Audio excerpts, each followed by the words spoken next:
The storm hung low over Bosworth, the air thick with the smell of earth and the weight of silence after the clash. The battlefield stretched into the horizon, broken lances jutting from the mud, banners torn and lifeless, the ground scarred by hours of desperate struggle. In the midst of this stillness, a new chapter of English history was about to be written. Soldiers, weary and battered, gathered around a single figure. Henry Tudor, long in exile and a claimant spoken of more in whispers than in certainty, stood in the center. In that charged moment, someone placed a crown upon his head, taken from the fallen king. It was not a coronation under the vaulted ceilings of Westminster, nor did it carry the pomp of ceremony. Instead, it was raw, immediate, and symbolic. Before the eyes of men who had risked everything for him, Henry was no longer a fugitive noble. He was the King of England. This act was more than a mere ritual. It was a turning point that ended decades of bitter conflict. England had been torn apart by the Wars of the Roses, a dynastic struggle between Lancaster and York that had lasted over 30 years. Families had chosen sides, brothers had fought brothers, and the nation had lived in the shadow of uncertainty for so long that stability seemed like a forgotten dream. Trade had faltered, fields had gone untended, and the throne itself had become a prize constantly contested, never secure. For the ordinary people of England, the war meant anxiety without end, not knowing who might rule tomorrow or what that ruler might demand. Bosworth was not only the conclusion of one man's reign, but the closing act of an age of civil strife. Richard III had taken the throne with determination, but suspicion had followed him wherever he went. His reign was burdened with rumors, questions of legitimacy, and doubts that eroded his authority. On the battlefield, Richard fought bravely, even recklessly, as though he knew that defeat meant the end not only of his crown, but of his line. Yet bravery could not withstand the greater tide. The battle shifted, loyalties turned, and Richard's fate was sealed. Against him, Henry Tudor seemed an unlikely victor. He had no history of great military triumphs, no immense wealth to back his claim, and his supporters were not the mightiest lords of the realm. But he carried something stronger than force of arms, the hope of reconciliation. Through his bloodline, he represented Lancaster, and with his planned marriage to Elizabeth of York, he promised to unite the rival roses and heal the wounds that had left the nation weary and divided. When the crown was lifted and set upon Henry's head in that rain-soaked field, it was as fragile as it was powerful. His kingship rested on faith and calculation, not certainty. He understood that his survival depended on securing alliances, managing the crown's fragile finances, and creating a dynasty strong enough to withstand the storms of politics and ambition. His reign would be defined not by flamboyant displays, but by careful strategy. Every move was aimed at strengthening the monarchy, ending the disorder, and building a foundation for generations to come. The man crowned in mud and shadow would become Henry VII, the architect of the Tudor dynasty. That moment, so unadorned and stark, became a symbol of renewal. England had a king again, not just a ruler of one faction, but a sovereign who could bind together a fractured land. The soldiers who raised their voices for him that day could not have foreseen the empire his descendants would create, nor the sweeping changes in religion, culture, and global power that the Tudors would bring. They saw only a man whose victory promised peace, but history sees more. That modest coronation in the open field was the seed from which an age would bloom. Henry himself, perhaps, could not yet grasp the scale of what awaited. His line would bring forth rulers who would break from Rome, give rise to a national church, face down the might of Spain, and send ships across oceans toward lands unknown. The fragile circlet placed on his brow was not only a prize of war, but the key that opened the future. From that day, the Tudors began a story that would reshape England, turning it from a kingdom worn by internal feuds into a nation poised for greatness on the world stage. And so the storm passed over Bosworth, and with it the shadow of endless civil war. In its place rose a dynasty that would leave an indelible mark on history. This was not the end of conflict, nor the end of uncertainty, but it was the moment a weary nation dared to believe again. From the mud of Bosworth grew the roots of stability, and from Henry's fragile crown began the journey toward an empire. For those who follow this story, the rise of the Tudors is not just an account of kings and queens. It is the beginning of modern England, a tale whose echoes still shape the world we live in. If you wish to walk further into this remarkable saga, stay with the story, for the Tudors have only just begun. Their triumphs, struggles, and legacies await, each chapter richer and more dramatic than the last. Henry's crown, first lifted above the battlefield at Bosworth, was fragile, but the man who wore it quickly showed that he understood the art of survival. His first act was not of war, but of peace, and it was in that gesture that he revealed the true foundation of his reign. Henry VII, aware that his claim to the throne was not beyond dispute, chose to bind his dynasty not through further fighting, but through union. He married Elizabeth of York, the daughter of Edward the Freighter, fusing the rival houses of Lancaster and York into one line. This marriage was more than a personal bond. It was a national symbol. Two roses, long at war, were woven into a single emblem. The red and the white united into the Tudor rose. For a country weary of division, it was an image of hope and healing. The union of Henry and Elizabeth carried immense power. With it, Henry silenced many who questioned his legitimacy. The Yorkists, whose loyalty had been uncertain, now saw their princess elevated as queen. The Lancastrians, long fighting in exile, now had their champion enthroned. In the great halls of England, where once nobles whispered suspicion, a cautious optimism began to take root. The marriage transformed Henry's fragile crown into something firmer, and it gave the nation a vision of stability. Children born of this union would embody reconciliation, heirs not to war, but to peace. Yet Henry knew symbols alone could not sustain a kingdom. The Wars of the Roses had not only drained blood and energy, but had also emptied the royal treasury.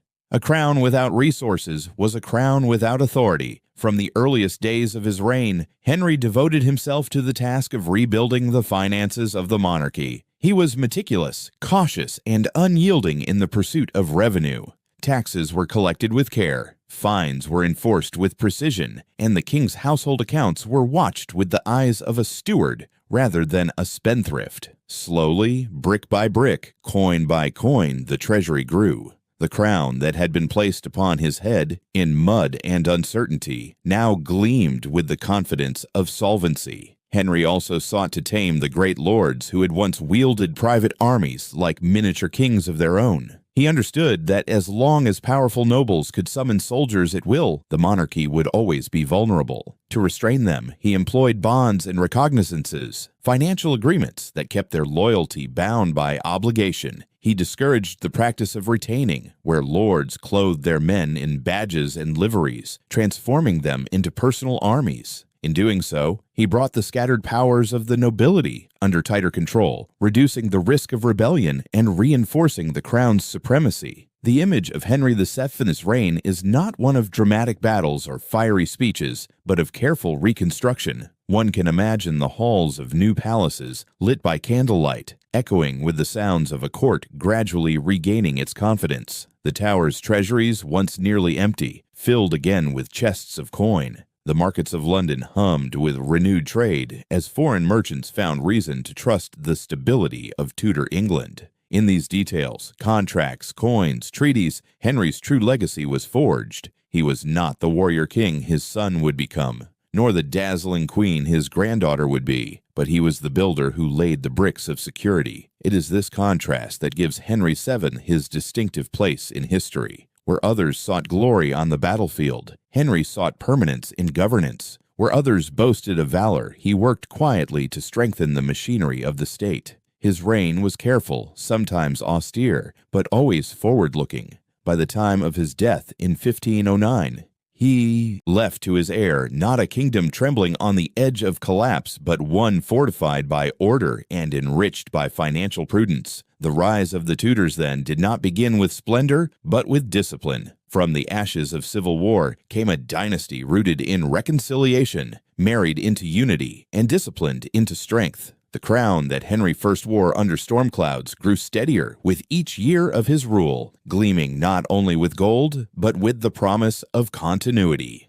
This was the true foundation of the Tudor age, a dynasty that began with peace, that bound itself with unity, and that looked toward a future where monarchy could stand above faction. From Bosworth's mud to the shining halls of new palaces, Henry's journey was one of transformation. The dynasty he began would produce rulers who would command the stage of history with fire and brilliance. But it was Henry VII, cautious and deliberate, who gave them a throne that could endure. And so the story continues, for the Tudors were only at their beginning, and England's destiny was about to unfold in ways neither Henry nor his people could yet imagine.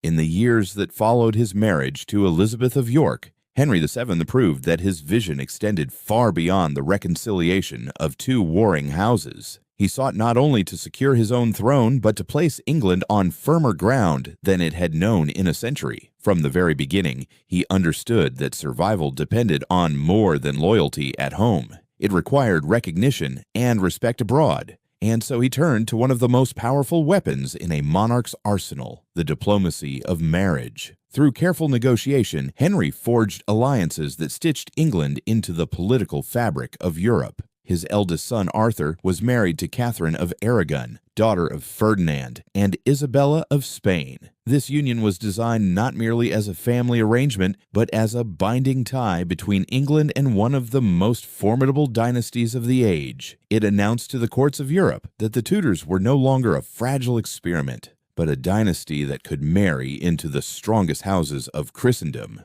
Scotland, long a source of northern unrest, was drawn into the Tudor sphere when Henry's daughter Margaret wed James IV, opening the way for future unity between the two kingdoms. Even with France, a nation with whom England's history was written in battles and sieges, Henry sought treaties that eased hostility and promised peace. Each marriage, each agreement, was another brick in the wall of stability he was building around his crown. These moves revealed Henry's true genius. He did not need to conquer lands with armies to win security. He conquered with alliances, dowries, and carefully placed vows. While other rulers relied on the gamble of war, Henry invested in the permanence of peace. His foreign policy was not dramatic, but deliberate, designed to prevent England from slipping once more into the chaos of faction and feud. By the time his children and grandchildren came of age, England was no longer seen as a kingdom on the margins, but as a player in the European balance of power. Yet Henry knew that diplomacy was only one side of stability. At home, the machinery of government had to be repaired and strengthened. His reign became a lesson in how a king could wield financial prudence as an instrument of authority. The wars had left the monarchy weakened, its revenues uncertain, and its dependence on noble support perilous.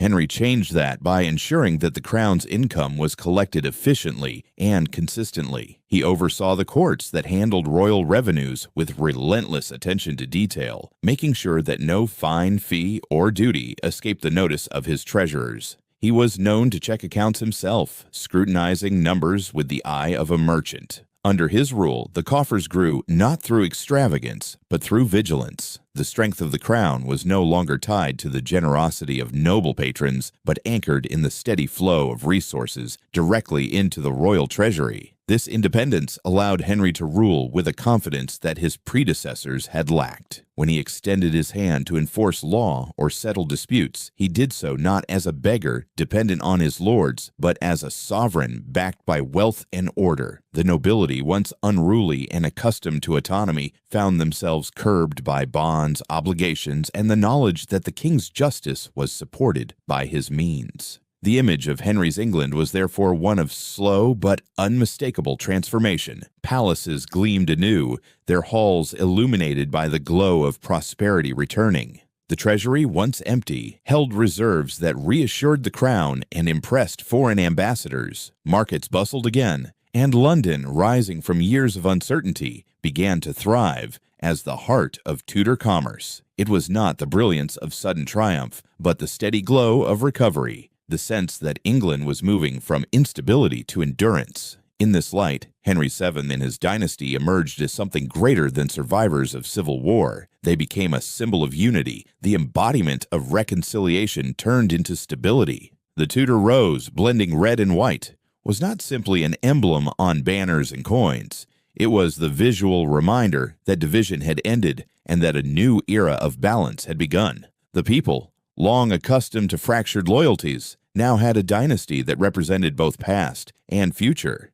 By the close of his reign, Henry had transformed England's monarchy from a fragile experiment into a durable institution. He left to his son a kingdom richer, safer, and more respected than the one he had inherited. His legacy was not the glory of battles or the spectacle of conquest, but the quiet, enduring strength of order. In his careful hands, the Tudors were not only the heirs of a crown, they were the architects of a nation's renewal. From uncertainty had risen stability, and from division had come unity. This was the foundation upon which all the grandeur of the Tudor age would be built. The boy who inherited the crown in 1509 was not the cautious builder his father had been, but a figure who seemed to embody the very ideal of Renaissance kingship. Henry VIII ascended the throne at just 17, tall, broad-shouldered, and striking in appearance. He was not only physically imposing, but intellectually gifted, a rare combination that dazzled those around him. Courtiers described him as radiant, energetic, and filled with promise. Where Henry VII had been careful and calculating, Henry VIII projected confidence, charm, and the boundless ambition of youth. From the earliest days of his reign, Henry VIII immersed himself in the pursuits that marked him as a prince of the new age. He was an athlete who thrived in the tilt-yard, charging with lance in the tournaments that thrilled the court. He was skilled in archery, fond of hunting, and excelled at tennis, a sport that demanded agility and strength. Yet his talents were not limited to the field. He played musical instruments with ease, composed pieces that were performed at court, and delighted in the harmony of song. His education, carefully curated by tutors, gave him a command of languages, theology, and philosophy. He spoke French, Latin, and Spanish, and his pen could turn as deftly to poetry as to diplomatic correspondence. Henry VIII was, in every sense, a Renaissance prince, athletic, cultured, eloquent, and alive with energy. The court of England under this young king took on a new vibrancy. Where once austerity had marked the halls of Henry VII, now came a golden pageantry. Banquets, tournaments, and festivals filled the calendar. The king's presence was magnetic, drawing foreign envoys and English nobles alike into a circle of grandeur. Those who had feared that the Tudors might still be vulnerable saw in Henry a monarch who seemed born to rule. His very demeanor suggested that the insecurity of the past had given way to a future of boldness. Central to Henry's early reign was his marriage to Catherine of Aragon, a union that seemed to fulfill the dreams of dynastic diplomacy his father had set in motion. Catherine, the daughter of Ferdinand and Isabella of Spain, had been betrothed first to Henry's elder brother, Arthur. When Arthur died young, the future of the alliance hung in doubt. By wedding Catherine, Henry not only honored the plans of his father, but also strengthened ties with the most powerful monarchy in Europe. Spain's influence, combined with England's rising stability, created the image of a partnership that could stand against France and reshape the balance of power on the continent. Their marriage was celebrated with great enthusiasm. Catherine, educated and devout, brought with her the dignity of Spanish royalty and the cultural refinement of the Iberian courts. Together, Henry and Catherine appeared as a model of princely harmony, embodying both political calculation and personal devotion. For the people of England, their union promised peace and prosperity. For Europe, it signaled that England was no longer the uncertain kingdom of the civil wars, but a nation ready to take its place on the grand stage. The young king relished this role. He delighted in hosting tournaments that echoed with the clash of lances, where he himself rode as a champion, adorned in splendid armor. He presided over feasts where music and dance celebrated the vitality of his reign. His court became a theater of magnificence, carefully staged to reflect the power and sophistication of his kingship. Foreign visitors left with tales of a monarch who was not only regal, but also dynamic, a man whose very presence seemed to capture the spirit of a new age. In these early years, Henry VIII seemed destined to be remembered as the perfect Renaissance king. He combined the grace of a scholar with the vigor of a knight, the charm of a musician with the authority of a sovereign. His marriage to Catherine of Aragon bound him to Spain, positioning England at the heart of European politics. His charisma lit the court, his energy inspired his subjects, and his intellect promised a reign both brilliant and enlightened. Yet beneath the brilliance lay the seeds of complexity. The union with Catherine would later bring trials that neither could foresee. The image of the youthful king, triumphant in sport and radiant in ceremony, would one day be shadowed by conflicts of faith, ambition, and dynastic need. But in these first years, the story was one of promise fulfilled. England, after decades of turmoil, now had a monarch who seemed to embody its hopes and elevate its standing. The crown that had once been fragile under storm clouds now glittered in the sunlight of Henry's youth. His reign had only just begun, but already it was clear this was a king who would leave a mark, not only on England, but on the history of Europe itself. Henry VIII entered the second decade of his reign with the same vigor that had marked his youth, but beneath the glittering pageantry of court life, one question began to haunt him more than any other: the question of succession. For all his talents and achievements, the king was bound by one simple truth: his dynasty could not survive without an heir. Catherine of Aragon, his queen of many years, had given him a daughter, Mary, but no surviving sons. In the logic of the 16th century, this was a dangerous weakness. Without a male heir, the throne that Henry's father had so carefully secured might once again fall into dispute,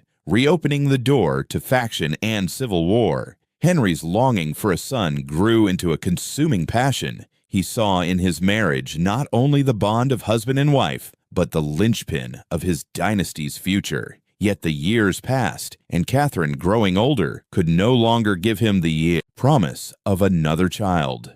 It was in this moment of uncertainty that Henry's eyes turned elsewhere. Among the ladies of the court was Anne Boleyn, a figure of intelligence and charm who captured his attention in a way that no other had. To Henry, she seemed not only a woman of wit and beauty, but also a symbol of new possibility. If Catherine could not provide an heir, perhaps Anne might. But there was a problem that reached far beyond personal desire. Henry was not free to remarry without the blessing of the church. His union with Catherine had been sanctioned by papal authority, and to dissolve it required papal approval. At first, Henry approached the matter as a loyal son of the church, appealing to Rome for an annulment. He argued that his marriage had been flawed from the start, since Catherine had once been his brother, Arthur's wife. But politics in Rome were complex, and the Pope, pressured by Catherine's powerful nephew, the Emperor Charles V of Spain, hesitated.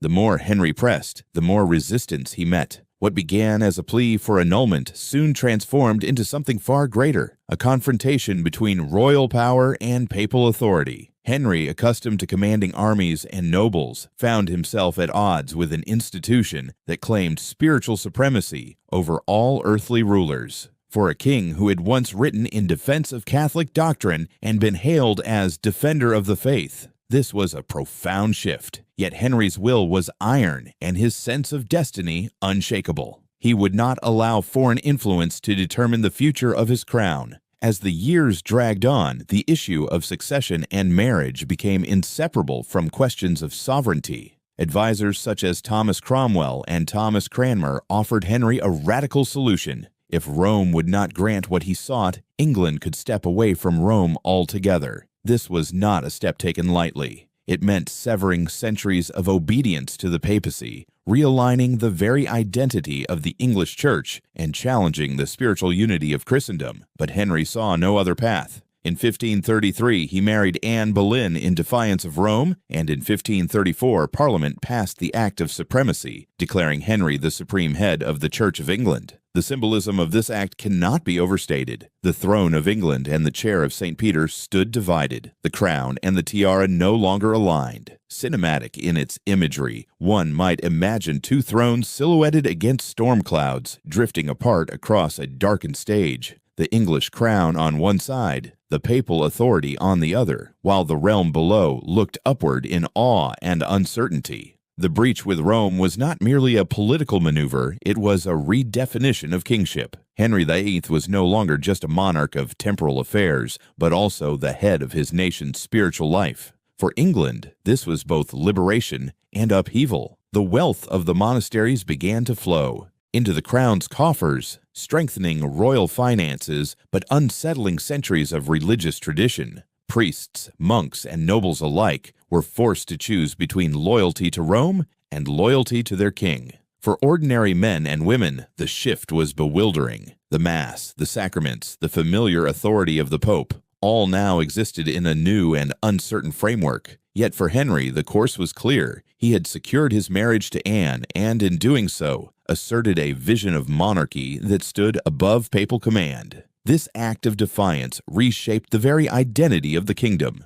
No longer a peripheral power bound by the dictates of Rome, England was forging its own path, independent and distinct. It was a gamble, one that risked excommunication, isolation, and rebellion, but it also gave the monarchy unprecedented control over the nation's soul. The act of supremacy was more than law, it was a statement of destiny. In this bold separation, Henry VIII revealed himself not only as a Renaissance prince, but as a revolutionary monarch. His quest for an heir had ignited a conflict that would change the fabric of England forever. From that moment, the English crown carried not only the weight of governance, but also the burden of spiritual authority. It was a crown heavier than gold, for it bore the expectations of a nation's faith. The legacy of this moment extended far beyond Henry's personal desires. Though Anne Boleyn's story would take its own dramatic turns, the breach with Rome endured. It set England on a course toward Protestant reform, continental conflict, and a national identity defined not by papal decree but by royal command.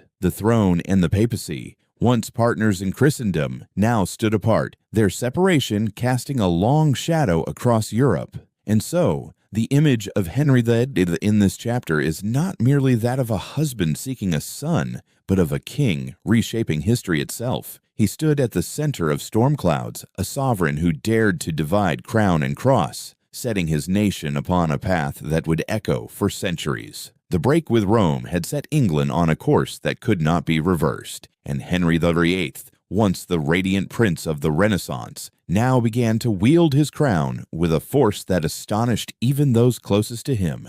The king who had sought only a son found himself the master of a revolution, one that would transform not only the politics of his nation, but also the very fabric of its religious life. From this upheaval emerged a monarch who seemed to thrive on power, reshaping the kingdom in his own image. Central to this transformation was the dissolution of the monasteries. These ancient institutions, long the custodians of learning, charity, and devotion, were stripped of their wealth and dismantled under Henry's command. With the stroke of royal policy, vast lands that had belonged to the church for centuries were transferred to the crown. Gold, plate, and property poured into the royal treasury, strengthening Henry's grip on his realm.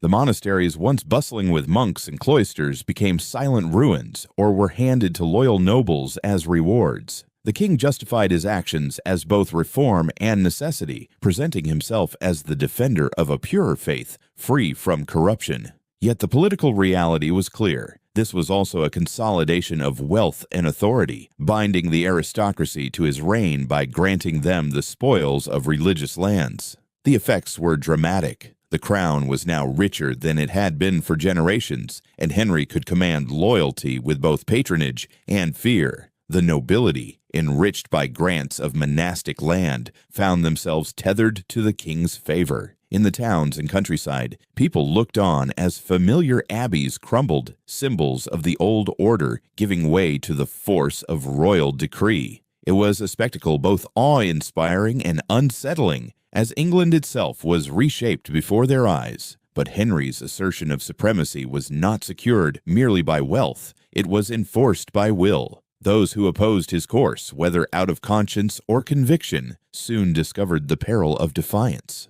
Among the most famous was Sir Thomas More, once Henry's trusted chancellor, who refused to acknowledge the king as head of the Church of England. More's silence was principled, his resistance quiet, but it was enough to seal his fate. His fall became a symbol of conscience in conflict with absolute authority, a reminder that even the most respected of servants could not withstand the force of the monarch's determination. Equally dramatic was the fate of Anne Boleyn, the very woman for whom Henry had defied Rome. Their marriage, once the symbol of new beginnings, unraveled under the pressures of court intrigue, failed expectations, and Henry's restless desire for security. Accusations swirled, and Anne, once crowned with triumph, was brought low. Her downfall was swift, her removal a chilling signal that no one, not even a queen, could stand between Henry and the path he had chosen. In the wake of her death, Jane Seymour rose to the throne, and with her the promise of a son, Edward, the boy Henry had long awaited. Yet the price of this quest had been steep, leaving scars on the court and on the conscience of the nation. By the mid-1530s, Henry's image had shifted dramatically. The vibrant, athletic king of his youth was now seen as a figure of immense and intimidating power. He had made himself the center of political and spiritual life, controlling both the laws of the land and the faith of its people. To his supporters, he was a monarch of iron will, a ruler who had brought unity where once there was division. To his critics, he was a tyrant, a man whose authority seemed to devour all who stood in his way. One might imagine the cinematic contrast: the young Henry, bright and radiant in golden armor, replaced by a later vision of the king seated upon a throne heavy with shadow, the crown gleaming but ominous, the court silent in deference or fear. He had become, in the eyes of many, less a man and more a creature of power itself, a sovereign whose appetites, political, personal, and dynastic, define the destiny of a nation. And yet, in this transformation lay the paradox of his reign. It was Henry's will, uncompromising and often merciless, that ensured the survival of the Tudor dynasty. By dismantling the monasteries, by silencing dissent, and by bending nobles and clergy alike to his authority, he secured a throne that might otherwise have faltered. The cost was high, the methods severe, but the outcome was undeniable. England was no longer a realm fractured by papal allegiance and noble rivalries. It was a kingdom where one man's authority reigned supreme, and where the line between temporal and spiritual power had been redrawn forever. This Henry, the commanding, fearsome Henry, would endure in memory as both architect and destroyer, a monarch who remade his world in pursuit of dynasty and power. The people who once saw him as the radiant knight of England now recognized him as something else entirely, a ruler whose crown was not merely an ornament of kingship,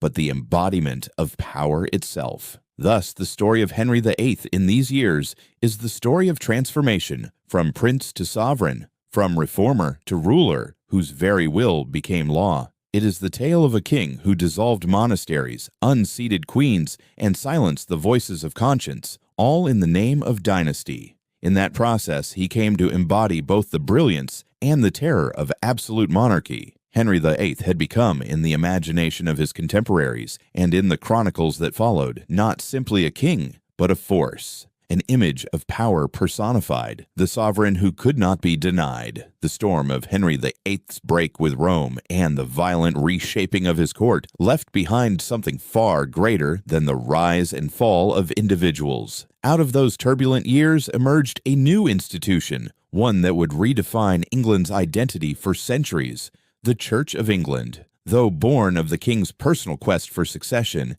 its significance quickly outgrew that initial spark. What Henry set in motion was not only a rearrangement of marriage law, but a transformation of the very foundation on which monarchy and religion rested in his realm. The Act of Supremacy of 1534 had declared Henry the supreme head of the Church of England, but the reality of that declaration was far more profound than a line of law. For the first time, the crown stood above clerical authority, not alongside it. The Pope, once the ultimate arbiter of spiritual life in England, was replaced by the monarch himself. Priests, bishops, and subjects were compelled to swear loyalty not only to king and country, but also to his supremacy in matters of faith. The ancient order of Christendom, where monarchs bowed to Rome, had been broken. In its place stood a model of kingship that merged temporal and spiritual authority into a single figure seated on the English throne. This redefinition of power gave Henry something unique: control over the soul of his nation. The dissolution of monasteries had already transferred immense wealth to the crown, but with the Church of England, Henry claimed something deeper: spiritual obedience.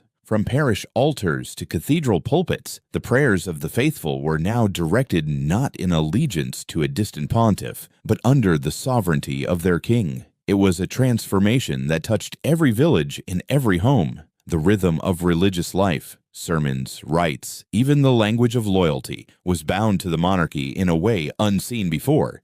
Yet Henry's church was not, at least in his lifetime, the Protestant Reformation seen elsewhere in Europe. He had no desire to embrace the doctrines of Luther or Calvin, nor to dismantle the sacraments that had long defined Catholic faith. The liturgy remained familiar, the hierarchy intact, and many practices of the old religion endured. Henry's break with Rome was less about theology than about authority. He sought not a reformation of doctrine, but a reformation of allegiance. To him, the essence of religion was order and unity under the crown. Still, the precedent he established opened doors that future generations would stride through, shaping England's religious landscape in ways he himself may not have imagined. Politically, the effect was seismic. The monarchy, once a participant in the delicate balance between crown and church, now dominated both spheres.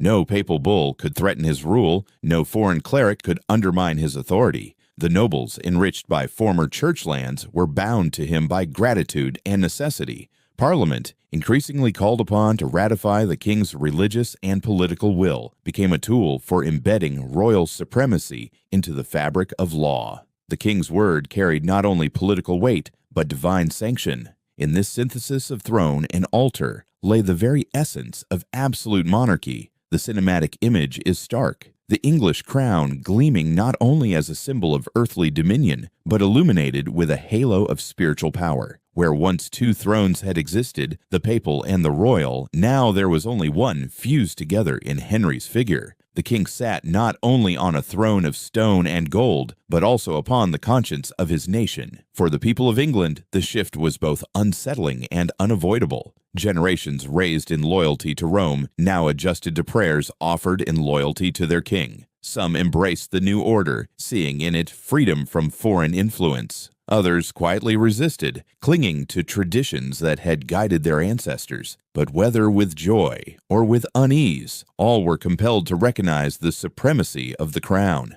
In Henry's England, loyalty to God and loyalty to king became indistinguishable. This was Henry VIII's true legacy, not simply the wealth he accumulated or the queens he wed, but the creation of a monarchy unlike any seen before in Europe. By placing the crown at the head of the church, he redefined the very nature of sovereignty. It was a model that would endure through turmoil and reform, rebellion and compromise, shaping the English state for generations. Thus, the radiant prince who became a fearsome monarch left behind a political and religious structure that could not be undone. The Church of England, born in controversy, became an enduring institution, and the supremacy of the crown, forged in Henry's relentless pursuit of authority, stood as a monument to his vision of kingship.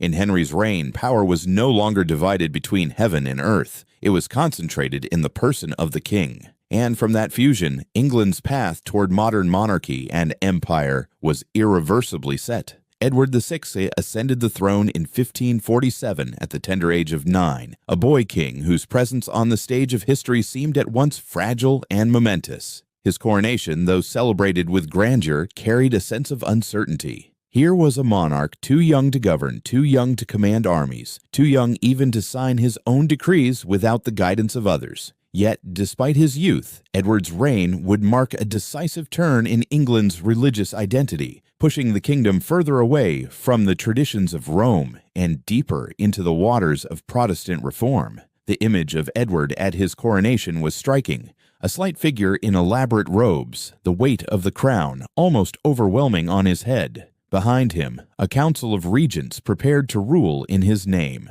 Chief among them were his uncle, Edward Seymour, Duke of Somerset, and later John Dudley, Duke of Northumberland. These men wielded the levers of power, making decisions that would shape England's path. Edward himself, intelligent and precocious, absorbed their lessons, reading scripture with fervor and committing himself to the Protestant faith with the zeal of youth. Though the government was formally in the hands of others, the king's beliefs gave direction to their policies. Under his reign, England moved with greater speed toward reform than it had under Henry. Where Henry had separated from Rome for reasons of power and succession, Edward's guardians saw an opportunity to align England more fully with the Protestant currents sweeping across Europe. The Mass, once the centerpiece of Catholic worship, gave way to a new liturgy in English. The Book of Common Prayer, first published in 1549 and later revised in 1552, this was not a subtle adjustment but a profound shift. No longer would worship be conducted in the Latin tongue of the clergy, distant from the understanding of ordinary people.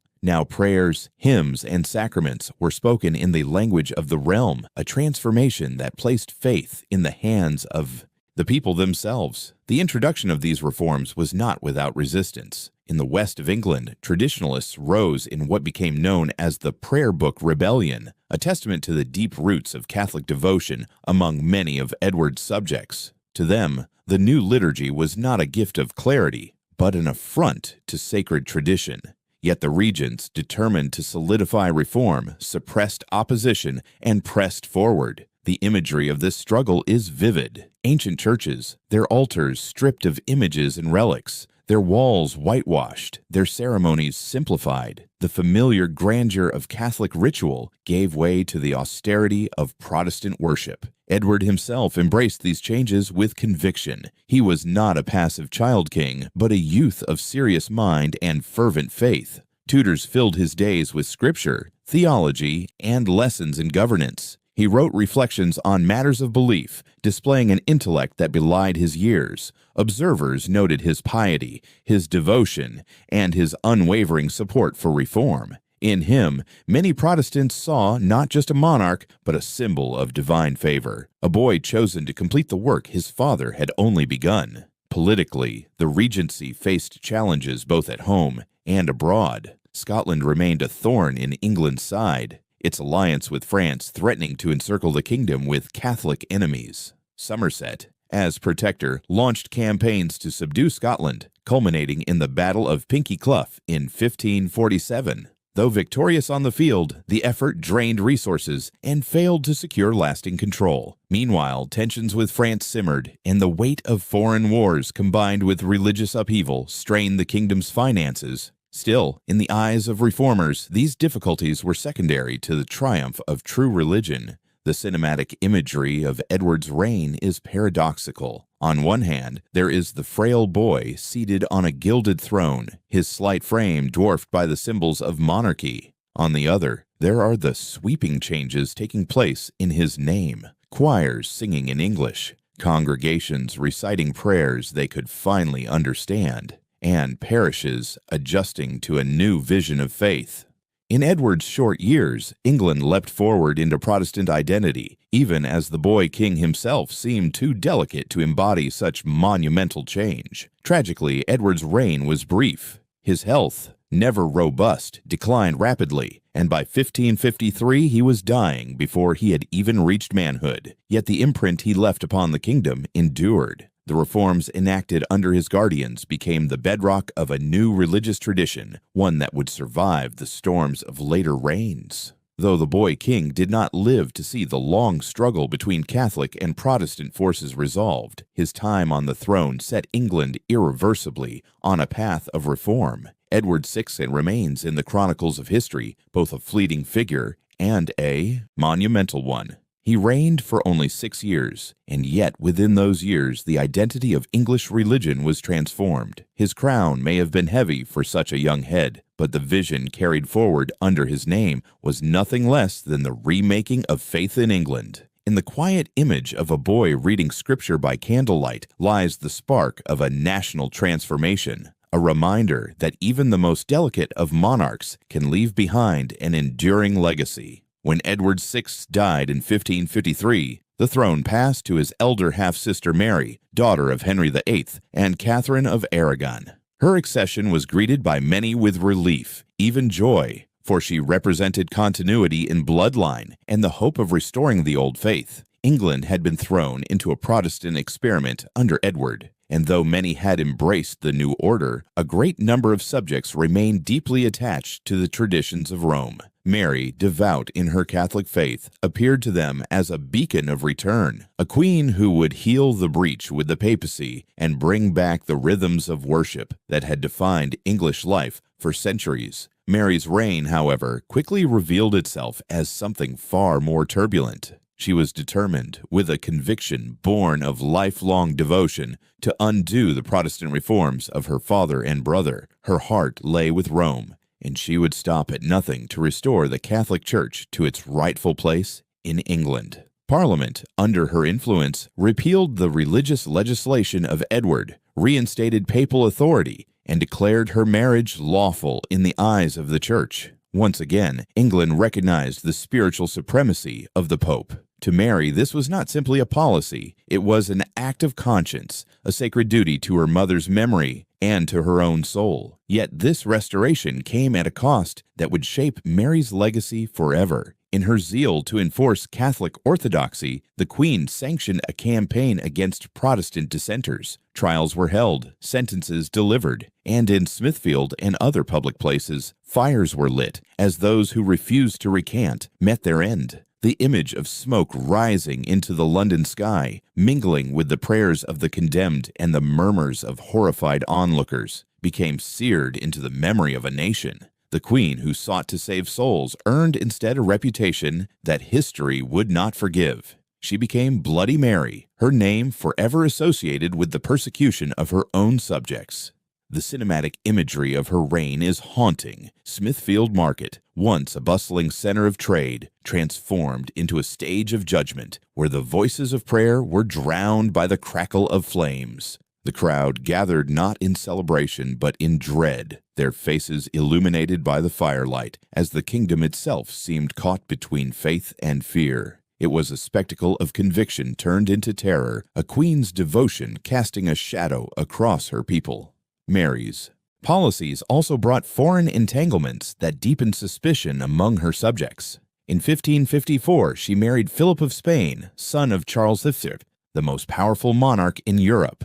To Mary, the match promised strength and legitimacy, uniting England with the great Habsburg dynasty and reinforcing her Catholic mission. But to many in England, the union seemed a surrender of independence. The specter of foreign domination loomed over the nation, as if England might be reduced to a satellite of Spain. Resentment simmered and uprisings broke out, the most famous being Wyatt's Rebellion, a protest not only against religious change, but against the fear of foreign control. The marriage itself did little to ease Mary's plight. Philip remained distant, more concerned with his father's vast empire than with the affairs of his English queen. Though crowned consort, he was rarely present, and his coldness left Mary both politically vulnerable and personally desolate. Hopes of an heir, hopes that might have secured the Catholic restoration, faded with each passing year. Twice Mary believed herself with child, only to face bitter disappointment.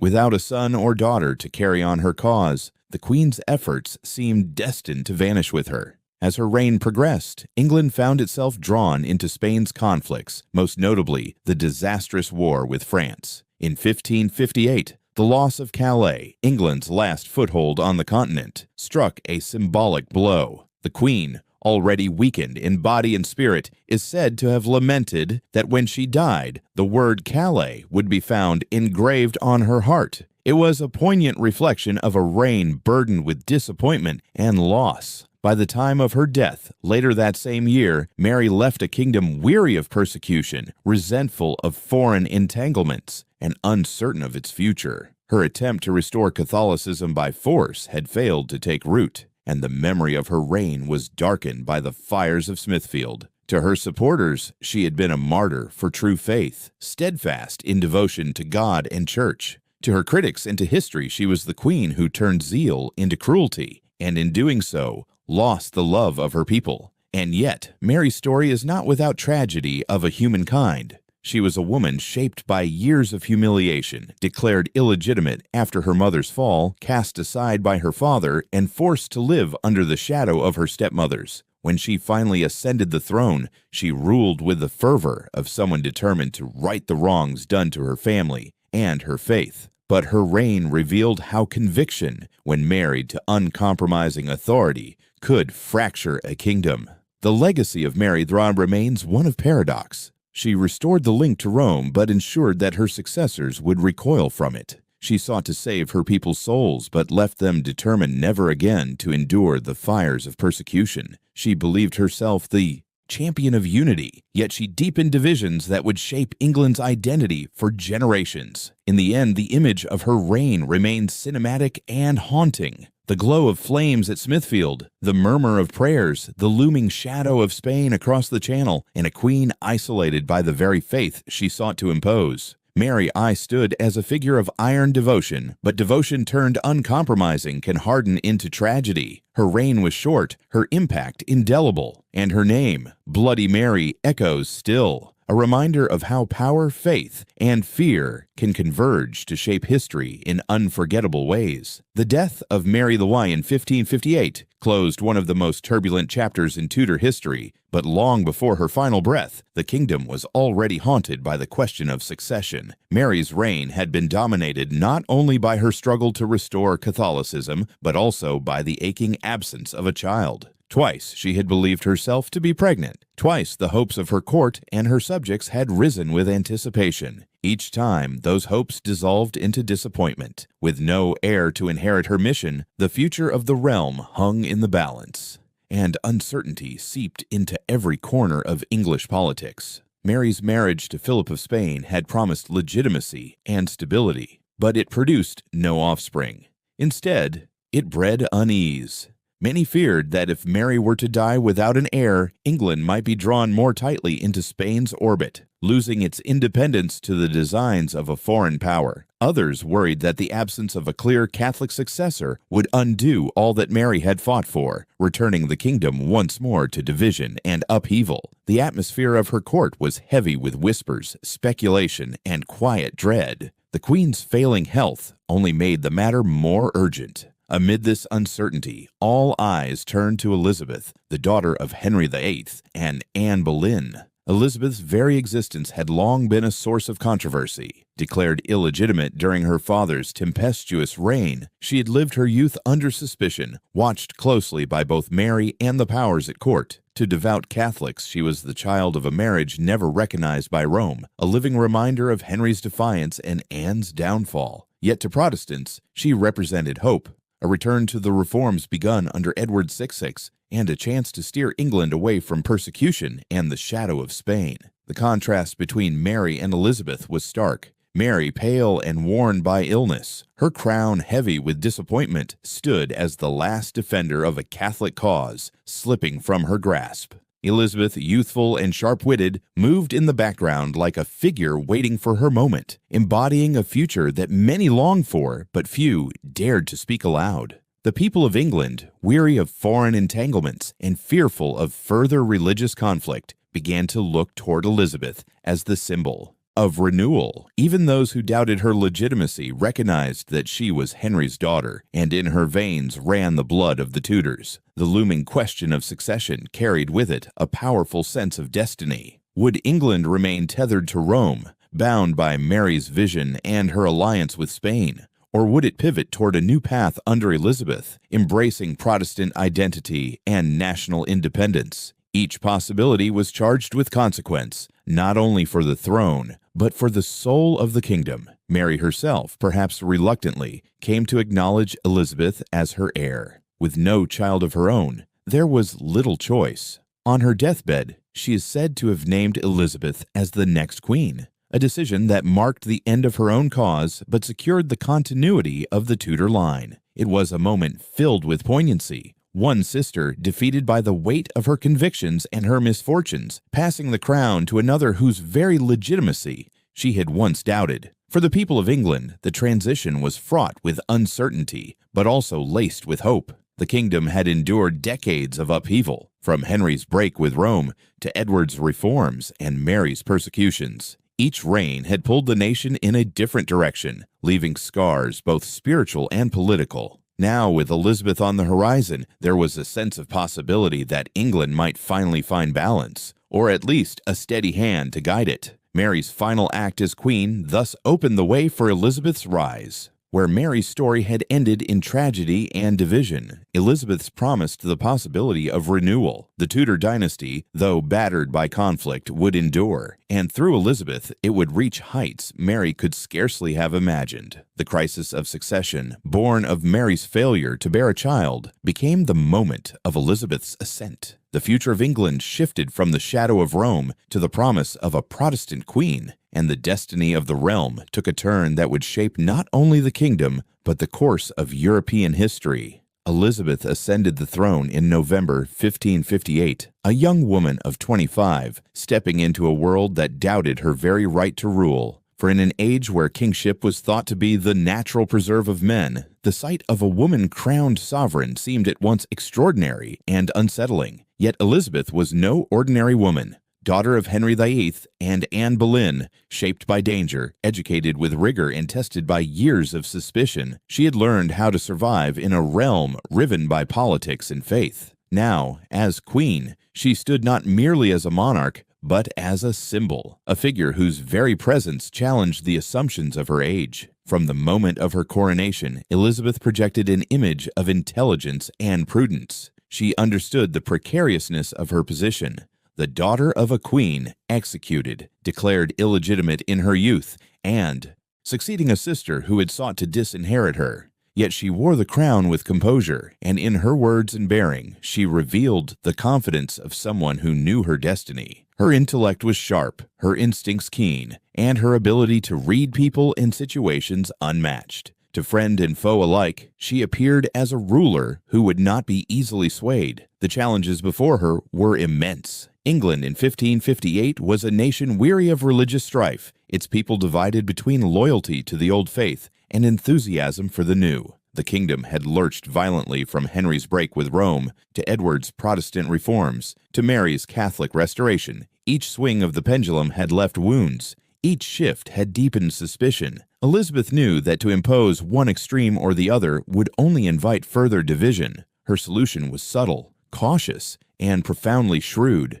The via media, the middle way. This policy sought to establish a settlement that would unite rather than divide, to create a church broad enough to encompass differing convictions while ensuring loyalty to the crown. In 1559, through the Act of Supremacy, Elizabeth reasserted royal authority over the church, but she took for herself the title of Supreme Governor rather than Supreme Head, a phrase that left room for conscience and softened resistance. The Act of Uniformity followed, restoring the Book of Common Prayer, but allowing for measured ambiguity in certain rites. Altars remained, but simplified. Vestments were worn, but less ornate. The liturgy was in English, but phrased with a careful balance that could speak to Protestant conviction without wholly alienating Catholic sensibility. This settlement was not universally loved. It pleased neither Rome nor the stricter reformers, but it brought stability. It allowed England to step back from the cycle of persecution and to foster a church that was distinctly national, distinctly royal, and distinctly moderate.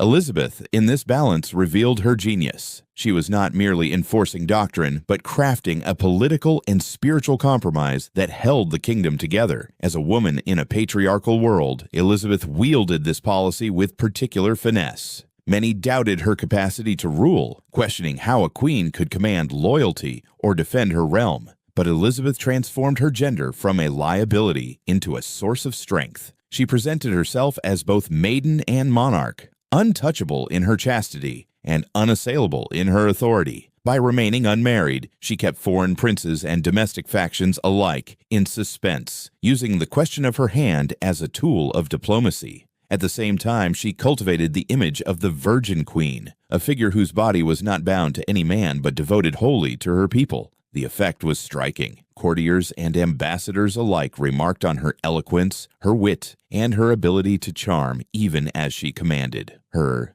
reign began with cautious steps, but each was taken with an assurance that belied her youth. England, long torn by the clash of religion and the fear of foreign domination, found in Elizabeth a sovereign who offered both continuity and renewal. The image of her early reign is one of resilience and poise, a young woman seated on the throne of her forebears, surrounded by skeptical eyes, yet holding her crown with unshaken steadiness.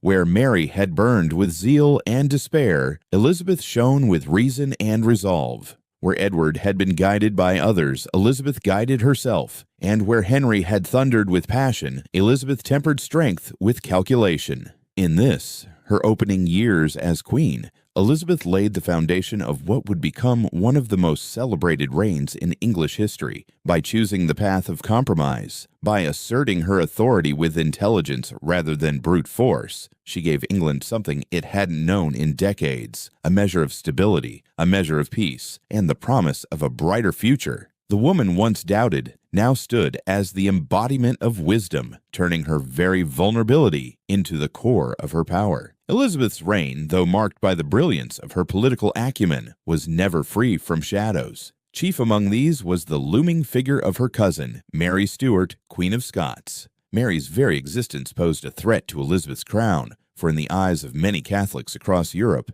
Mary, not Elizabeth, was the rightful heir of Henry VIII's legacy. Elizabeth's claim was weakened by the controversies surrounding her mother, Anne Boleyn, and the annulment that Rome never recognized. To Catholic rulers abroad, Elizabeth was the daughter of a marriage-declared invalid. Mary, a granddaughter of Henry VII, appeared legitimate and untainted by her cousin's disputed lineage. Mary's early life and tumultuous reign in Scotland only deepened the sense of drama that surrounded her. Widowed young, after a brief stint as Queen of France, she returned to Scotland, where her Catholic faith clashed with a kingdom increasingly shaped by Protestant reform. Political upheaval forced her to abdicate in favor of her infant son, James VI, and she fled across the border into England, seeking Elizabeth's protection. Instead, she found herself a prisoner, for Elizabeth could not allow such a rival to move freely within her realm. To keep Mary alive was to invite conspiracies. To end her life was to stain the hands of a queen who preferred caution. For nearly 2 decades, Elizabeth chose imprisonment as the uneasy solution. Yet the plots did not cease. From abroad came whispers of invasion, fueled by papal decrees that declared Elizabeth illegitimate and urged the faithful to replace her. At home, networks of Catholic sympathizers looked to Mary as the figurehead of their hopes. Rebellions stirred in the north, foreign ambassadors schemed, and the specter of treachery seemed always at Elizabeth's door. For a queen who had built her rule on the delicate balance of loyalty and compromise, the presence of Mary was an open wound, never healing, always threatening to bleed into crisis. The turning point came with the Babington Plot of 1586. Named after Anthony Babington, a young Catholic gentleman, the conspiracy aimed to assassinate Elizabeth and place Mary on the throne. Its discovery was a moment of high tension, a revelation that shook even those accustomed to intrigue. Letters had been exchanged in secret, coded messages hidden within beer barrels, and within those letters lay evidence that Mary herself had consented to the plan. For Elizabeth, it was a moment of reckoning. She had long resisted the calls of her advisors, particularly Sir Francis Walsingham, to eliminate Mary. But now the argument was undeniable. To spare her cousin was to endanger her crown, her kingdom, and perhaps her life. Elizabeth's hesitation was legendary. She delayed, she wavered, she agonized over the decision. To order the execution of a fellow sovereign was unprecedented, a rupture in the sacred bonds of monarchy. Queens, even in rivalry, were bound by the sanctity of their crowns. To break that bond was to open a dangerous precedent. And yet, the evidence lay before her. Letters in Mary's own hand, affirming her role in a plot to destroy Elizabeth. The council pressed hard, Parliament urged action, and Walsingham reminded her that hesitation might mean ruin. In February 1587, the decision was carried out. Mary, Queen of Scots, met her end not as a reigning monarch, but as a prisoner condemned for treason. Her death echoed across Europe. To Catholics, she became a martyr, a queen who had died for her faith. To Protestants in England, she was proof of Elizabeth's resolve, a decisive blow against treachery cloaked in piety. For Elizabeth herself, however, the act brought little satisfaction. She mourned the necessity of it, and whether from political calculation or genuine remorse, she expressed sorrow at the fate of her cousin. The shadow of Mary Stuart, however, did not vanish with her death. Instead, it transformed into legend. Elizabeth had secured her throne, but she had also ensured that Mary's memory would inspire Catholic resistance for years to come. The queen, who had sought stability through compromise, now found herself etched into history as the monarch who sanctioned the death of another queen. The atmosphere of the time can be imagined as one of unease and foreboding. Elizabeth in her palace chambers, the weight of letters and coded plots spread before her, candlelight flickering against stone walls. Every word she read carried the possibility of betrayal, every silence the echo of conspiracy. It was the burden of a queen in a kingdom never free from the threat of treason. Thus, the tale of Elizabeth and Mary is not merely one of rivalry, but of destiny. Two queens bound by blood, yet divided by faith and legitimacy, locked in a contest that neither could escape. Elizabeth, by surviving and reigning, emerged as the victor, but her victory was marked by tragedy. In choosing to live, she had condemned her cousin to die, and in that choice lay the paradox of her greatness.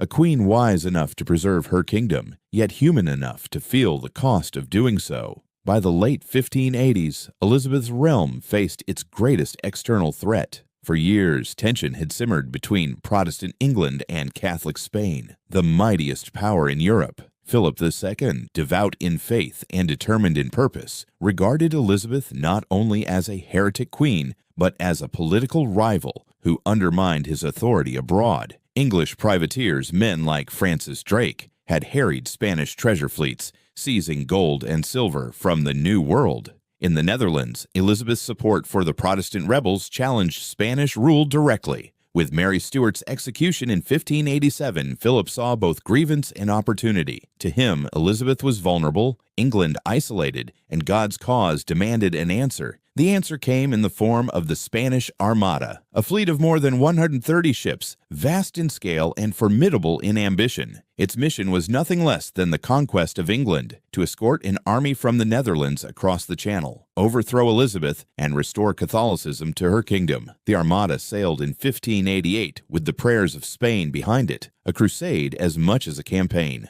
To many across Europe, it seemed inevitable that the small island kingdom would buckle under the weight of so mighty a force. Yet Elizabeth and her people stood ready. The Queen, ever pragmatic, knew that England's strength lay not in numbers but in spirit and strategy. Her navy, smaller and more maneuverable, relied on speed, precision, and the ingenuity of commanders like Drake and Lord Charles Howard. As the Armada advanced up the Channel, English ships darted in and out, harassing the larger Spanish galleons, striking quickly before vanishing into the wind. Fire ships, sent drifting into the anchored fleet at Calais, broke the Armada's formation and sowed confusion. A running battle off Gravelines left the Spanish scattered, their grand design in tatters. Storms in the North Sea completed the work, driving many crippled ships onto the rocks of distant coasts. The defeat of the Armada was more than a military victory. It was a triumph of identity. Against the greatest power of the age, England had held firm. The nation, often fractured by faith and politics, found unity in the face of invasion. For Elizabeth, it was a vindication of her rule, proof that her crown carried not only legitimacy, but divine favor. The image of a small kingdom defying an empire became part of England's story, a legend that would echo across generations. At the heart of this moment stood Elizabeth herself. In August 1588, as the Armada loomed, she rode to Tilbury to address her troops. Clad in armor over her gown, she appeared not as a distant monarch, but as a leader among her people. Her speech, remembered in chronicles, rang with resolve. She declared that though she was but a woman, she possessed the heart and stomach of a king, and of a king of England too. She promised to live and die among her soldiers, to lay down her life for her God, her kingdom, and her people. Those words ignited a fire in the hearts of her listeners, binding queen and subjects in common cause. That scene at Tilbury became one of the defining images of Elizabeth's reign. The queen, often portrayed as cautious and calculating, revealed herself as a figure of inspiration. Her presence transformed anxiety into courage. Her words turned fear into defiance. She embodied the very resilience of her nation, standing at the edge of history with unshaken confidence. The Armada's failure reverberated far beyond England. Across Europe, it signaled that Spain was not invincible, that the tide of Catholic dominance could be resisted. For Protestant states, it was a beacon of hope. For Elizabeth's enemies, it was a humiliation. And for her people, it was a moment of pride, a confirmation that their queen had led them through the storm. Elizabeth emerged from the crisis stronger than ever. Her authority, once questioned, now seemed unassailable. She had faced the might of Spain and prevailed. More than that, she had given her people a story to believe in, a story of unity, courage, and divine providence. The Virgin Queen, standing among her soldiers, had become not just a ruler, but a symbol. Thus, the year 1588 became etched into the memory of England, not only as a military victory, but as the moment Elizabeth and her people stood together against the world. The Armada had been scattered, but its defeat had forged something greater, the sense of a nation bound by destiny, with a queen who embodied its very spirit. The defeat of the Spanish Armada marked not only a turning point in England's security, but also the dawn of a new confidence that pulsed through every corner of the kingdom. Elizabeth's reign, already strengthened by political survival and religious settlement, now entered what many would call a golden age. It was a period when the nation, secure against external threats, turned inward to cultivate its mind and spirit. Out of this fertile soil grew a cultural flowering that would shape not just England but the world, an age of poetry, drama, exploration, and imagination.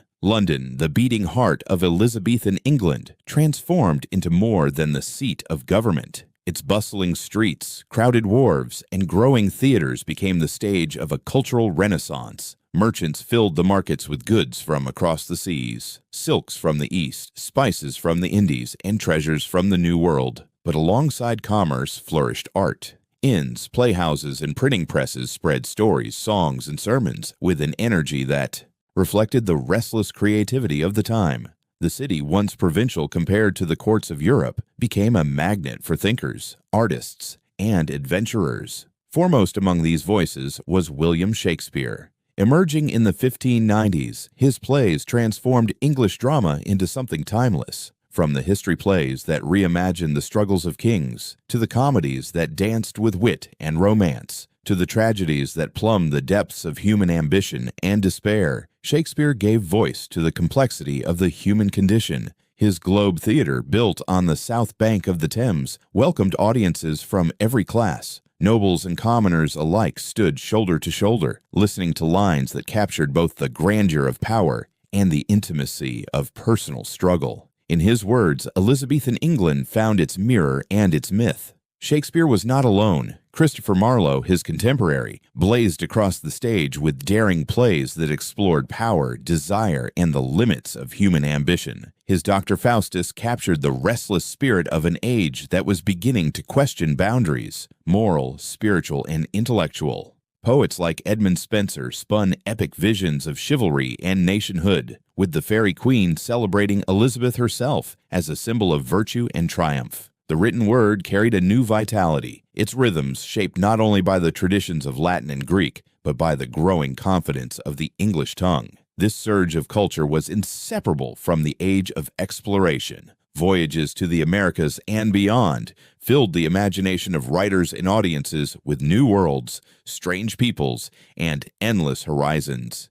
The expansion of trade and the daring of seafarers fed the sense that England was no longer a small island, but a nation reaching outward. The theaters echoed with tales of conquest and discovery, and London's taverns hummed with stories carried back by sailors who had glimpsed distant shores. Culture and commerce entwined, each feeding the other, each giving England a sense of destiny beyond its borders. Elizabeth herself cultivated this flourishing of the arts. Though cautious in politics, she understood the power of imagery and spectacle. Her court became a place of pageantry, where poetry, music, and masks celebrated both monarchy and myth. Artists fashioned her as Gloriana, Astrea, or the Virgin Queen, weaving her rule into the fabric of legend. The Queen's patronage gave confidence to writers and musicians, who in turn elevated her reign into a symbol of renewal. Through their works, Elizabeth was immortalized not just as a political figure, but as the embodiment of an age. Yet the Golden Age was not confined to art alone. It was also the transformation of society. Education expanded, with grammar schools offering Latin rhetoric and literature to a growing number of boys who would later fill the ranks of scholars and playwrights. Printing presses multiplied books,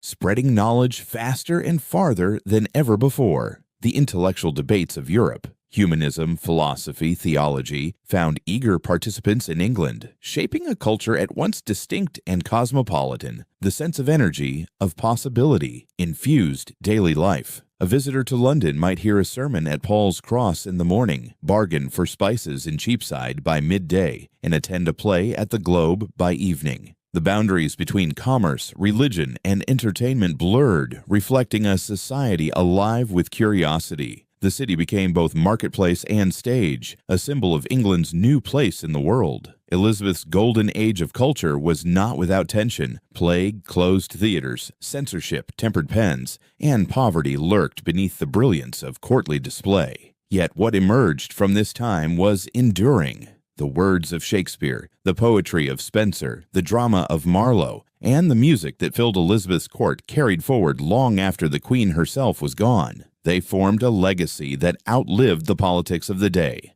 a testament to the capacity of a nation to transform adversity into creativity. In this flourishing of art, literature, and trade, Elizabethan England became more than a kingdom. It became a vision, a story told and retold across centuries of a small island that dared to dream beyond its shores, and of a queen whose reign became a canvas for genius. This was the age where the English language found its voice, where London became a capital of ideas as well as power, and where culture itself became a crown upon Elizabeth's head. The golden age of Elizabeth was not confined to poetry, theater, and music. Beyond the walls of London and the glow of the Globe Theatre, another drama was unfolding upon the seas. It was a story of ships and sailors, of uncharted oceans and daring ambitions, where the horizons of England began to stretch far beyond its island shores. During Elizabeth's reign, the voyages of men like Francis Drake and Walter Raleigh planted the first seeds of what would one day grow into the British Empire. The seas of the late 16th century were arenas of both danger and opportunity. Spain and Portugal had long dominated the oceans, drawing wealth from the Americas, Africa, and Asia. Their fleets carried gold, silver, and spices across waters that English merchants could only dream of entering. Yet, under Elizabeth, England's seafarers began to break through this monopoly, driven by courage, greed, and a hunger for discovery. The Queen herself, though cautious, gave her blessing to voyages that promised to expand trade and challenge the supremacy of Iberian powers. Sir Francis Drake became the most celebrated of these mariners. In 1577, he set out on a voyage that would take him around the world, only the second circumnavigation in history and the first completed by an Englishman. Along the way, he struck at Spanish outposts, seized treasure, and mapped distant coasts. When he returned in 1580, his ship, the Golden Hind, was laden with riches, and his name had become legend. Elizabeth herself knighted him aboard his vessel, a gesture that symbolized England's defiance of Spain and its growing claim to global stature. Drake was not merely a privateer, he was a symbol of a nation learning that the seas could be its pathway to power. If Drake embodied the daring of adventure, Walter Raleigh represented the vision of colonization. Favored at Elizabeth's court, he secured the Queen's permission to establish settlements in the New World. His attempts in the 1580s led to the founding of the ill-fated Roanoke colony in present-day North Carolina. Though the settlement ultimately vanished, its significance lay not in its failure, but in the ambition it revealed. For the first time, England had sought to plant its flag across the Atlantic, imagining a future where English culture, commerce, and power would take root in foreign soil. Raleigh's ventures were the prologue to an empire yet to come. These voyages were not isolated feats, but part of a wider pattern. English ships pushed into the North Atlantic, probing fishing grounds and trade routes. Merchants sought new markets, bringing back not only goods, but also knowledge of lands and peoples that would reshape the English imagination. Tales of vast continents, strange customs, and untapped wealth fed the growing conviction that England, once hemmed in by larger powers, was destined for greater things. Elizabeth herself encouraged this maritime energy with careful calculation. She offered support without overcommitting resources, balancing between the promise of gain and the risk of overreach. Letters of marque turned privateers into instruments of policy, harassing Spanish fleets while swelling the coffers of investors and the crown. Navigation acts and trading companies laid the groundwork for more organized ventures. Slowly, almost imperceptibly, England was being transformed from a continental power into a seafaring nation. The symbolism of this transformation was profound. The nation that had stood against the Armada in defense of its independence was now venturing outward, not merely to survive, but to claim. In ships like the Golden Hind and colonies like Roanoke, one could glimpse the outlines of a destiny far larger than Elizabeth or her counselors could fully imagine. The dream of empire was not yet realized, but it had begun. For the people of England, these stories were more than news of distant lands. They were a source of pride and inspiration. Ballads celebrated the exploits of Drake. Pamphlets described the wonders of the New World, and maps increasingly depicted oceans as spaces open to English ambition. In taverns and marketplaces, sailors' tales mingled with theater and song, weaving exploration into the very fabric of Elizabethan culture. Yet beneath the triumphs lay the risks and uncertainties of empire. Colonies failed, voyages ended in disaster, and not every promise of riches bore fruit. But what mattered was not the immediate outcome. It was the vision that took root. England had stepped onto the global stage. Its ships now sailed in waters once dominated by others. Its merchants dreamed of markets across oceans. Its writers imagined a destiny as wide as the world itself. In this way, the reign of Elizabeth sowed the seeds of a transformation that would shape centuries to come. The Armada had shown that England could defend itself. The voyages of Drake and Raleigh showed that it could aspire to more, that the seas, once barriers, could become highways of power. From the vantage of the late 16th century, the outlines of empire were faint, uncertain, fragile, but they were there. And in the sails of English ships billowing against the horizon, one could sense the future. A nation not merely surviving on its island, but reaching outward to touch the world. As the 16th century drew to a close, Elizabeth stood as one of the most remarkable figures of her age. She had come to the throne in uncertainty, doubted by many, surrounded by enemies at home and abroad. She had reigned as a woman in a man's world without husband or child, and yet had wielded her authority with a strength and subtlety that few monarchs could match. Her chosen identity as the Virgin Queen was not a weakness, but a deliberate strategy. By keeping her hand unclaimed, she made herself a symbol of unity, married to her people, rather than to a foreign prince or a domestic faction. In her, England saw not merely a ruler, but an embodiment of national independence and pride. The image of Elizabeth as Gloriana, Astrea, or simply the Virgin Queen was carefully cultivated, but it was also deeply resonant. In portraits, she appeared timeless, ageless, a monarch touched by myth as much as by reality. Her virginity was exalted as a kind of sacred devotion, a sign that she belonged not to any man, but to her kingdom itself. This identity gave her both moral authority and political advantage. Where other rulers were bound by dynastic alliances, Elizabeth stood apart, her reign defined by loyalty to the realm rather than the contingencies of marriage. Yet her legacy extended far beyond symbolism. Under her guidance, England found stability after decades of turmoil. Religious compromise through the Elizabethan settlement provided a framework that, though contested, held the nation together. Her defiance of Spain and victory over the Armada secured the realm from conquest and gave her people a sense of destiny. Her patronage of the arts nurtured a cultural renaissance that produced Shakespeare, Spenser, Marlowe, and countless others. Her encouragement of exploration opened pathways to a future empire. She gave England a story in which to believe, one that reached far beyond her own lifetime. The irony of Elizabeth's reign was that though she left no heir, she left a nation stronger than any she had inherited. The Tudor dynasty ended with her in 1603, and the crown passed to the Stuart line through James VI of Scotland. Yet by the time of her death, the Tudors had already fulfilled their role. They had transformed a fragile kingdom into a consolidated state, one capable of projecting power and sustaining culture on a grand scale. Elizabeth was the last Tudor, but she was also the bridge to something greater. Her final years were marked by the weight of age and the loss of many of her closest advisors and friends. The court grew weary, the queen more solitary, Yet even as her health declined, her legend grew.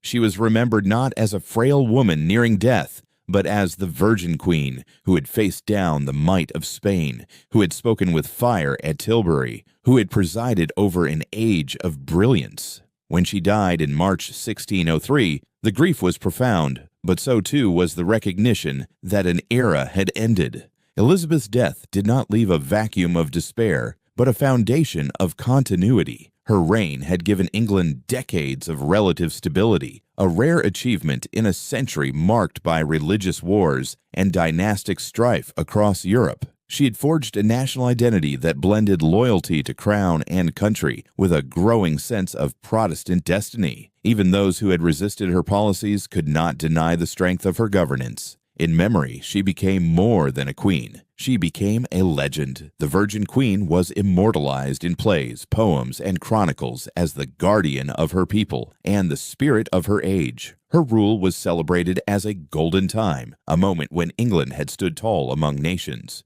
The image of Elizabeth endured, not simply because of her victories, but because she gave her people the belief that they were part of something larger than themselves, a kingdom with a destiny written in the stars. Thus, the Tudor line ended, but England did not falter. With the accession of James the Third, the crowns of England and Scotland were united, opening a new chapter in the nation's history. The Stuart age would bring its own conflicts and revolutions, but it would build upon the foundations Elizabeth had laid. The Virgin Queen, without husband or child, left behind no direct heir, but her true legacy was a nation prepared for greatness. She had taken the fragile inheritance of her forebears and turned it into the launching point of an empire. Elizabeth's life was, in the end, a paradox. She reigned without marrying, yet her bond with her people was stronger than any alliance. She left no child, yet she left a dynasty of ideas, institutions, and identity. She closed the Tudor story, but she opened the English one, and in that, her legacy lived on.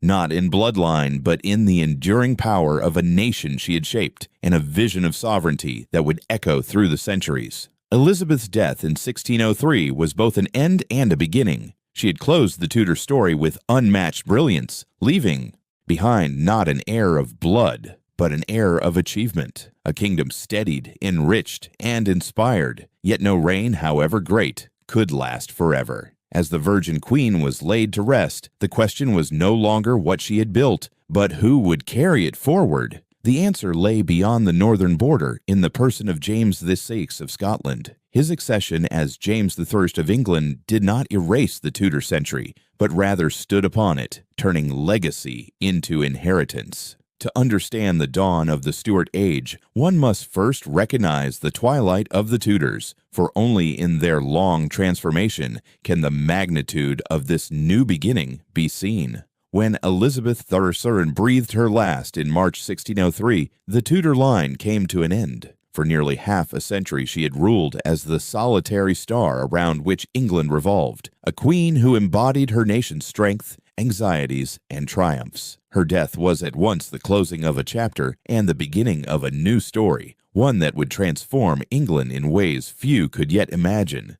The Tudor candle, long burning bright, now flickered out, but from its fading light arose a new dawn, the union of two crowns, the coming of the Stuarts. The issue of succession, so often a looming shadow throughout Elizabeth's reign, was finally confronted.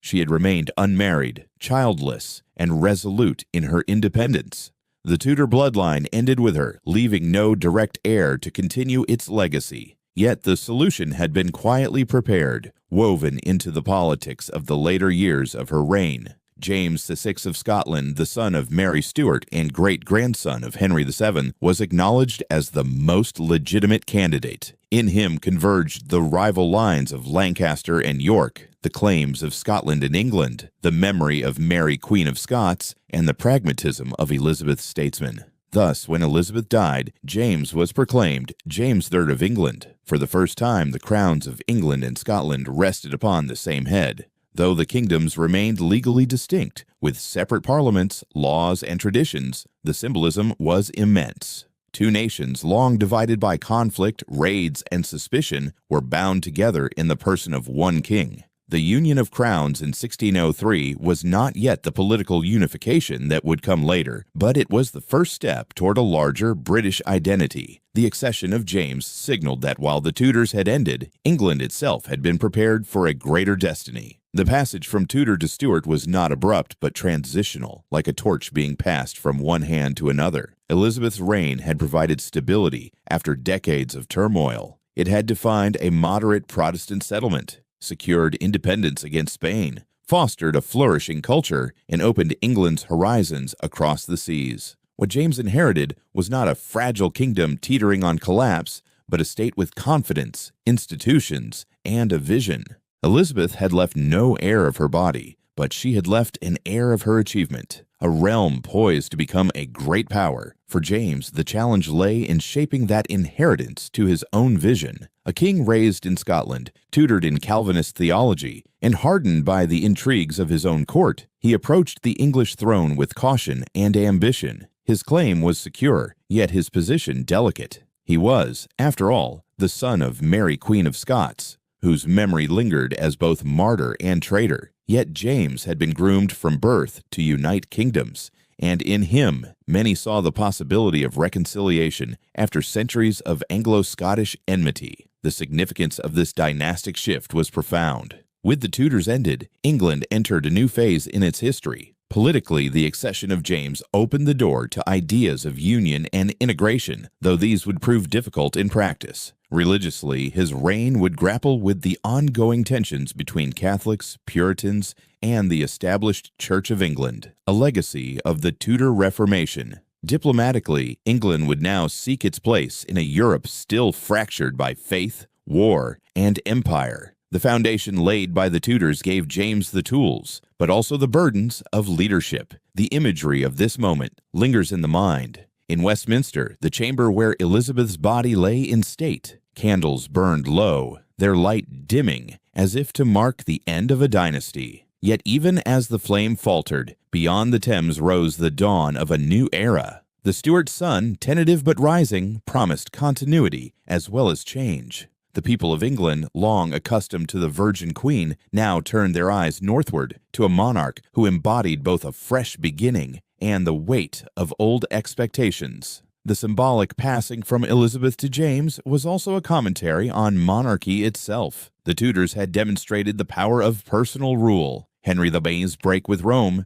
Mary's attempt at Catholic restoration, Elizabeth's balancing act of compromise and charisma. Now the Stuarts would inherit a crown that was stronger in its institutions, yet still fragile in its dependence on the monarch's skill. James would soon learn that England was not Scotland, that its parliament was assertive, its nobility ambitious, its people fiercely conscious of their liberties. The challenge of kingship had shifted from establishing legitimacy to navigating the complexities of governance in an increasingly confident nation. And yet, it is impossible to separate the Tudor ending from the Stuart beginning. The achievements of Elizabeth's reign, religious settlement, cultural flourishing, maritime expansion, did not vanish with her. They became the inheritance of James and his descendants, shaping the course of Stuart policy for the next century. The Armada's defeat, Shakespeare's plays, the voyages of Drake and Raleigh, the Elizabethan settlement of religion, all of these lived on as part of the national fabric. The Tudors had ended, but their work remained the scaffolding upon which England's future would be built. In this light, the succession of 1603 was less a rupture than a continuum. The Tudor candle went out, but the Stuart dawn broke almost seamlessly. What Elizabeth had preserved, James inherited. What the Tudors had begun, the Stuarts would continue, sometimes with brilliance, sometimes with failure. The line of monarchs had changed, but the destiny of the realm endured. Elizabeth's legacy then was not only her own, but also the stage she set for her successors. She left behind a kingdom ready to act as a European power, a society alive with culture, a navy capable of projecting force, and a people conscious of their identity. The Tudors had forged the nation through fire and compromise. The Stuarts would test it in the crucible of union, conflict, and revolution. Thus, the story moved forward. From the dimming Tudor light rose the Stuart morning. One dynasty closed, another began, but England itself had entered upon a new trajectory. No longer merely a kingdom on the edge of Europe, it was now a nation with vision, ambition, and the beginnings of empire. The Tudors had ended with Elizabeth, the Virgin Queen. The Stuarts had begun with James, the King of Two Crowns. And in that passage, England stepped across the threshold into modern history. The passing of Elizabeth in 1603 and the accession of James I marked the close of one era and the tentative beginning of another. The Tudor candle had gone out, and the Stuart dawn rose in its place, carrying with it both continuity and the weight of new challenges. Yet to understand the England that James inherited, one must look back at the century of transformation that the Tudors had wrought. Their dynasty, though ended, left behind more than memories. It left a kingdom reshaped in politics, faith, culture, economy, and ambition. The story of the Stuarts cannot be told without the foundation built by their predecessors, for it was the Tudors who took a land fractured by war and made it into a state capable of dreaming beyond its shores. To trace their legacy is to see the bridge between medieval England and the modern nation that was just beginning to emerge. Under the reign of the Tudors, England underwent a transformation that would shape the destiny of the kingdom for centuries to come. Their dynasty lasted little more than 100 years, yet in that span, the rulers of the Tudor line turned a realm, scarred by civil war, into a nation that began to look outward, to define its identity, and to plant the first seeds of an empire. Their story is one of paradox and power, of compromise and ambition, of faith broken and remade, of culture flowering in brilliance,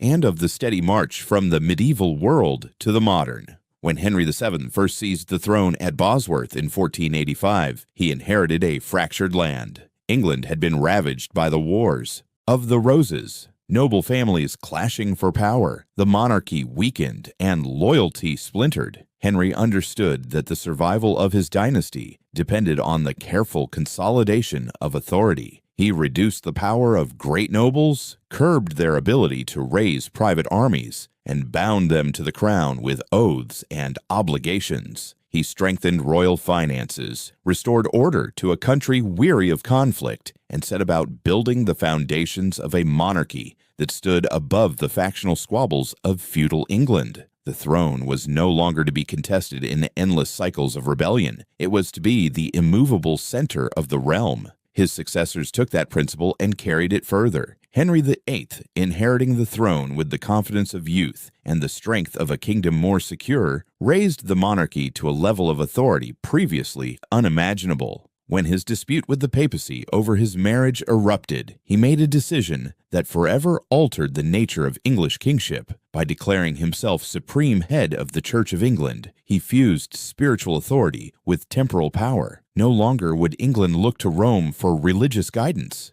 Instead, the monarch became both ruler of state and guardian of faith. The implications of this decision resounded far beyond the question of succession. It created a monarchy more powerful than any England had known, a throne at the center of politics, religion, and daily life. Elizabeth I, though different in temperament, understood the necessity of this central authority. She projected her image carefully, cultivating loyalty not only through force but through charisma and symbolism. Her reign, long and steady, proved that the monarchy could be the anchor of stability in a nation often buffeted by storms. By her time, the crown had become not one actor among many, but the very stage upon which the life of the realm was performed. The Tudor achievement in politics was clear. They had concentrated power into the hands of the monarch, tamed the nobility, and forged a state that was capable of acting with unity and purpose. But the Tudor story was not only one of politics,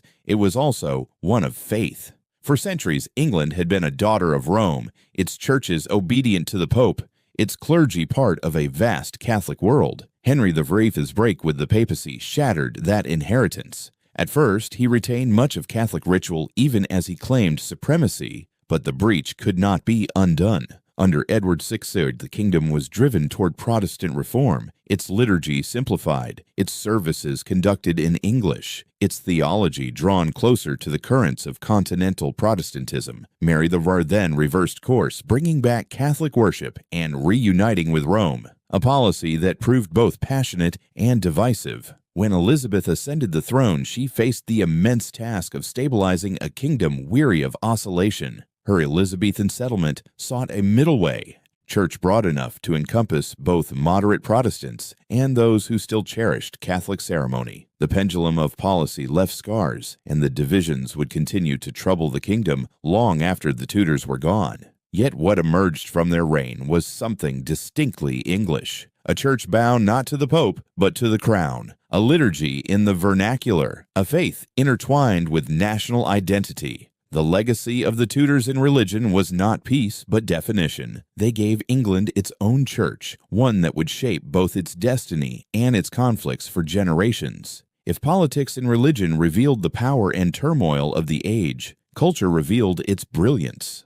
The Tudor court, particularly under Elizabeth, became the center of a flowering of art and literature unmatched in English history. The printing press spread ideas with speed, literacy slowly expanded, and the hunger for stories, songs, and plays filled both courtly halls and city theaters. It was in this climate that William Shakespeare emerged, transforming drama into something timeless. His plays gave voice to kings and commoners, to lovers and schemers, to dreamers and the doomed. They explored the grandeur of ambition and the frailty of the human heart. Audiences from nobles to apprentices crowded into the Globe Theatre to hear his words, finding in them both entertainment and a mirror of their own world. Alongside Shakespeare stood Christopher Marlowe, whose Dr. Faustus captured the restless spirit of an age hungry for knowledge and power, and Edmund Spenser, whose Fairy Queen elevated Elizabeth into myth as Gloriana.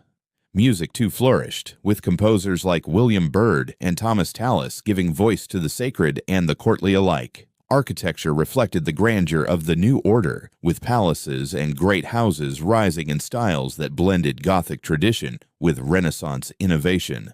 The cultural landscape of Tudor England was not only rich, but transformative. It gave the nation a voice, a style, and a confidence that would endure long after the dynasty itself was gone. The Tudors also presided over profound economic change. The old rhythms of feudal life began to give way to the currents of commerce. The export of wool and cloth became the lifeblood of the economy, turning pastures into profits and connecting England to markets across Europe. Merchants grew wealthy, trade expanded, and London in particular blossomed as a hub of international commerce. With trade came a new social group, the gentry and the middle class, whose wealth derived not from noble birth, but from enterprise, land, and learning. They became an increasingly influential force, serving as justices of the peace, patrons of culture, and participants in government. This economic dynamism was not without its hardships. Enclosure of land displaced peasants, poverty and unemployment haunted many, and inflation eroded livelihoods.